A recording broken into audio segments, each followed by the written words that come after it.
Hello दोस्तों, नमस्कार, राधे राधे, जय माता दी। तो दोस्तों हम छोटा सा बहुत प्यारा देहाती पचरा गीत लेकर आए हैं। बहुत प्यारा पचरा गीत है, बहुत अच्छा है। आप लोग सुनत जाया, कमेंट करके जरूर बताओ जाया कैसे लगा हमारा गीत। कावनी मैया या मैली देखा साजा सबेरवा हो कवाना मैया ना हो कवाना मैया ना या मैं खाड़ी दोपहरिया हो कवाना मैया ना मैं खाड़ी दोपहरिया हो कवाना मैया ना काली मैया मैं देखा साजा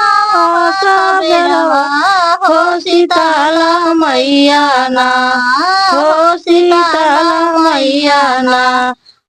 मैं खाड़ी दोपहरिया हो सीताला मैया ना मैं खाड़ी दोपहरिया हो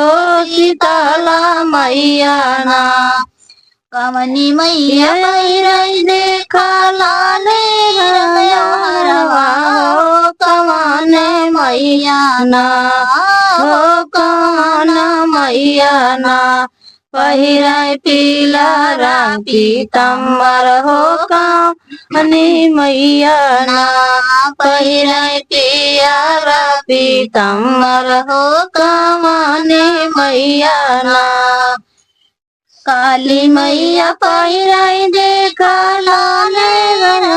हरवा हो सीताला मैया ना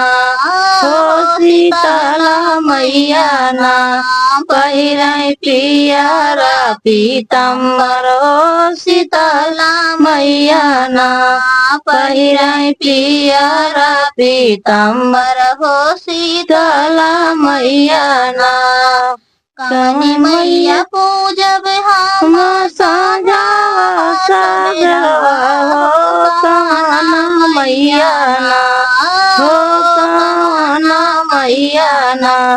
पूजब खड़ी दोपहरिया हो कवाना मैया ना